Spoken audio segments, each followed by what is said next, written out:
What's up, everyone? I'm Ryan from Fireside Yankees, and in today's video, we're talking about how LeMahieu's kind of flown under the radar for the Yankees, having a pretty strong season, one of the better seasons in his career, and he isn't getting the credit for it that he deserves. This is a guy who's currently got a 125 WRC plus. His OPS plus is also above 120. Those are very strong marks for any position player, but especially for a position player who happens to play defense at the level that DJ LeMahieu does. LeMahieu on this season has 8 defensive runs saved and 7 outs above average across 3 different positions, playing first base, second base, and third base with positive outs above average and positive defensive runs saved in all 3 positions.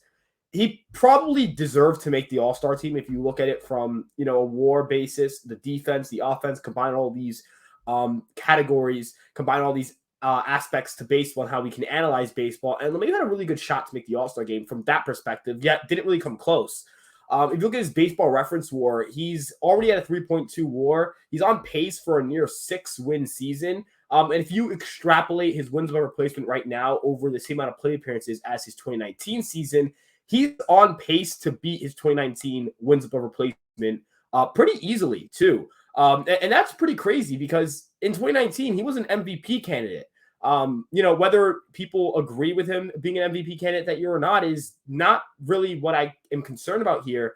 He's a guy who has been absolutely phenomenal for the Yankees defensively and offensively. And in terms of win probability added, he's ranked top 15 in baseball this year. So his hits have been huge ones. You think of the home run against the Astros to tie the game. You think of all the big hits he had, getting a home run against Cleveland on the road to get the offense started and an absolute beatdown of Cleveland that day. LeMahieu's just done so many things at the plate that you have to question, is he a better player than he was in 2019? And the reason I say that is because he's so much of a better defender at multiple positions. The offense isn't that much worse, right? You look at a 125 WRC plus compared to like a 135, 138 WRC plus, somewhere in that range. The offensive drop-off isn't crazy, but the defensive difference is pretty wide. Even though that year he was a very good defender, he didn't play so many different positions. He didn't open up the roster nearly as much as he's doing right now. You think of when Rizzo was hurt for a bit against the Red Sox and against the Pirates, when you fit in at first base and it was seamless. That transition was, it was like nothing ever happened. At third base, he can play there when Donaldson is down, and he does it very well. At second base, that's his primary position. He plays second base just as well as he plays the other 2 positions. And a lot of that has to do with health.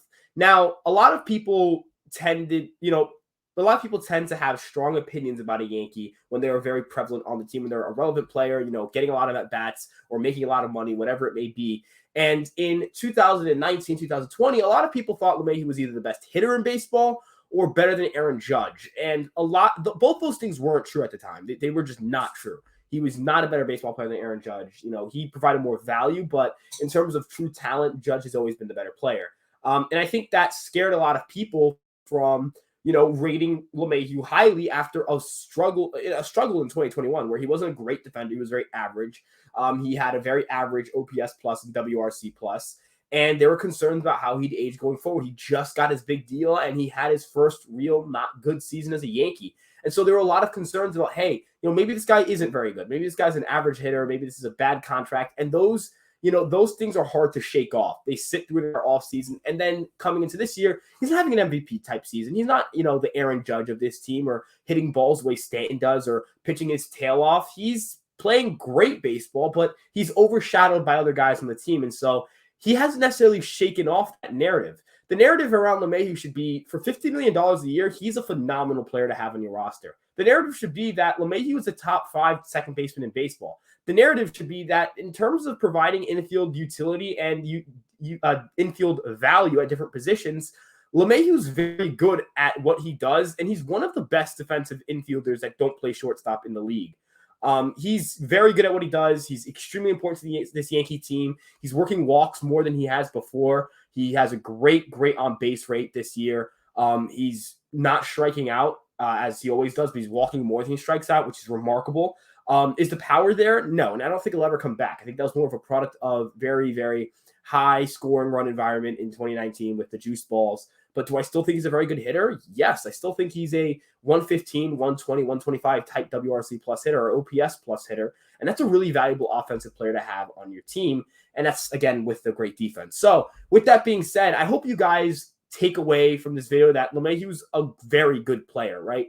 He's still one of the best players at his position. He's still a top 50 player in baseball. He's still a really, really good player. And he's someone that the Yankees are definitely happy to have on the roster, and someone that for $50 million a year is a great guy to have in your team.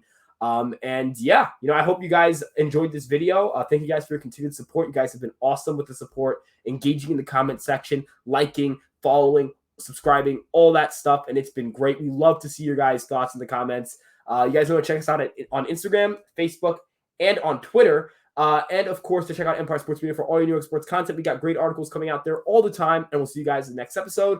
Ryan out.